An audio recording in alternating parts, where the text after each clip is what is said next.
Hi guys, welcome back to another movie review by me, Beardo. Today I will be reviewing The Killing of a Sacred Deer.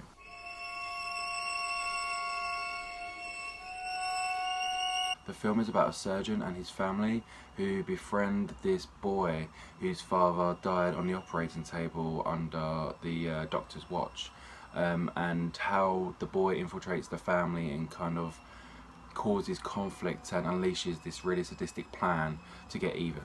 The film is directed by Yorgos Lanthimos, who previously directed The Lobster and also Dogtooth. If you haven't seen those films, you should definitely check them out. It will definitely give you a type of feel of his style. It's very evident across his previous work. Sure, Jan. The film stars Colin Farrell as the surgeon in the film. His wife is played by Nicole Kidman. Farrell has previously worked with the director on his previous film The Lobster, and I think they have a really good chemistry director-actor wise, where the style that the director goes for really suits Colin Farrell's acting style. It's not really over the top as it is kind of monotone, and I think you'll understand that if you watch the film. Absolutely. Nicole Kidman also does a really good job in the film.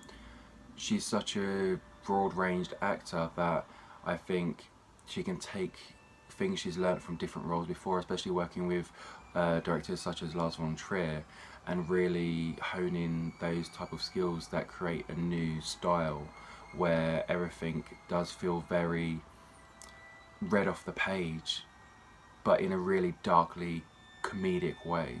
Barry Keoghan plays the young boy in the film who befriends the family. He's been in a couple of things before. Recently he was in Dunkirk, but I have to say that his performance in this film is really mesmerising. It's really messed up, and it just shows what an amazing young actor he is, and especially what good direction can get from an actor. Oh, honey. I'm going to start off by saying I absolutely love this film.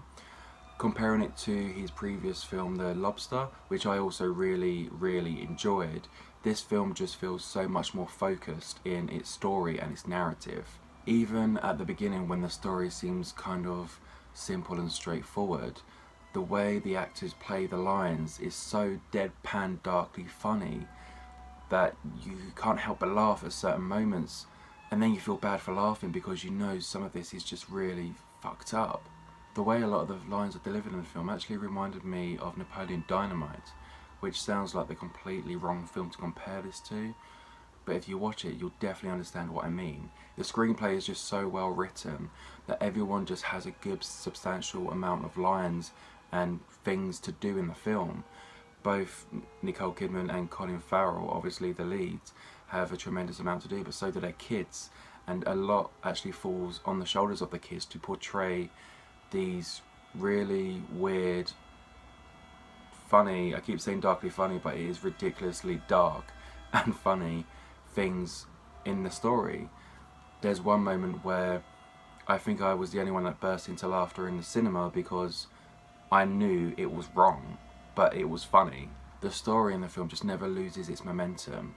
Everything keeps moving at a good pace and things just keep building up and up until the end, where you're not really sure where it's going to end up. And even the ending I didn't really expect, because it's not your usual film, and that's great. It's what you want to see when you go to the cinema. You don't want to see the same stuff pumped out all the time. Alicia Silverstone also pops up in the film, who is always fun to watch. Obviously when you look at her you think of Cher from Clueless, but it doesn't really matter because she seems to have fun in whatever role she's doing. Even the more serious roles I've seen her in recently, you can still see that she's enjoying what she's doing, and that's always good to see. The music was also really engaging and intense. It really heightened the sense in some of the scenes where you weren't sure what was going to happen. It made you feel more awkward, and it was very contrasting to what was actually happening on screen, but that really worked in her favour because this is not your usual film. This is very offbeat, dark, and just a fantastic film to watch. And for that reason I'm going to score this film 5 out of 5.